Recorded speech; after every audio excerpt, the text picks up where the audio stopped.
उल्हासनगरच्या hill line police ठाण्यात शिंदे गटाचे शहर प्रमुख महेश गायकवाड यांच्यावर गोळीबार केल्याप्रकरणी भाजपा आमदार गणपत गायकवाड यांच्यासह 4 आरोपींना उल्हासनगर न्यायालयाने कोठडी सुनावली आहे। आज सकाळी या 5ही आरोपींना न्यायालयात हजर करण्यात आले होते। आमदार गणपत गायकवाड यांना गोळीबार प्रकरणी अटक केल्यानंतर त्यांना पहिले 14 फेब्रुवारी पर्यंत न्यायालयाने त्यांना पोलीस कोठडीत ठेवण्याचे आदेश दिले होते।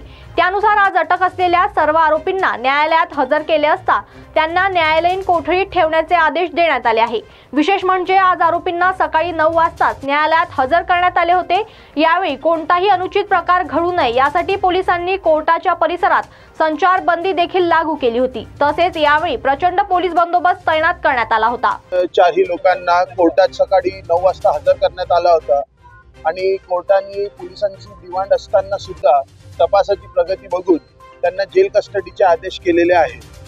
तर काय युक्तिवाद झाला एकंदरीत? युक्तिवाद म्हणजे त्यांनी तपासादरम्यान कशाला त्यांना अधिक पोलीस कस्टडी पाहिजे त्यांनी ते सादर केलं कोर्टाला। आम्ही सांगितलं की जे काही तपास झाला आहे कस्टोडियल इन्व्हेस्टिगेशन तेवढा पुरेसा आहे, आता पुढच्या कस्टडीची गरज नाही। किती आरोपी आहेत? 5 आरोपी अटक केलेले आहेत। आणि तुमची पुढची प्रोसेस कशी असेल? आता पुढची प्रोसेस असा आहे का सध्या आम्हाला सगळे सर्टिफाईड कॉपीज घेऊ द्या, तोपर्यंत आम्ही काय सांगू नाही शकत। उमर काझी आहे। हिंदी हरोल गणपत गायकवाडांना पुन्हा एकदा कोर्टामध्ये हजर करण्यात आलेलं होतं। पहिलाच रिमांड जवळपास 11 दिवसांचा होता। आज सरकारी पक्षाने युक्तिवाद काय केलं?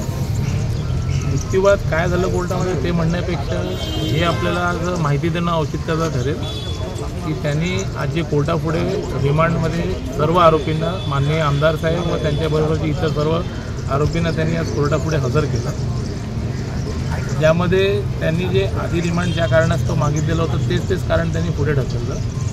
ते सर्व मुद्दे तपासून माननीय न्यायालयाने त्यांना पोलीस कोठडी त्यांची नामंजूर केली, कारण की पोलीस कस्टडीची पुढे काही गरज भासत नव्हती आणि त्या कारणाने त्यांना आता जेल कस्टडी मंजूर केलेली आहे आणि पोलीस कोठडीचं त्यांना आता जेल अथॉरिटीजच्या सुपूर्द करण्यात आलेलं आहे आणि पुढील याच्यात जे तपास असतील ते पुढील तपास पोलीस त्यांचा करतील आणि जेवढे आरोपी आहेत त्यांची जी कायद्यामध्ये त्यांची जी तरतूद आहे त्या तरतुदीनं घेऊन ते त्यांना आपल्याला पुढे बेल आणि इतर गोष्टींसाठी ते पुढे आपली लिबर्टी घेतील।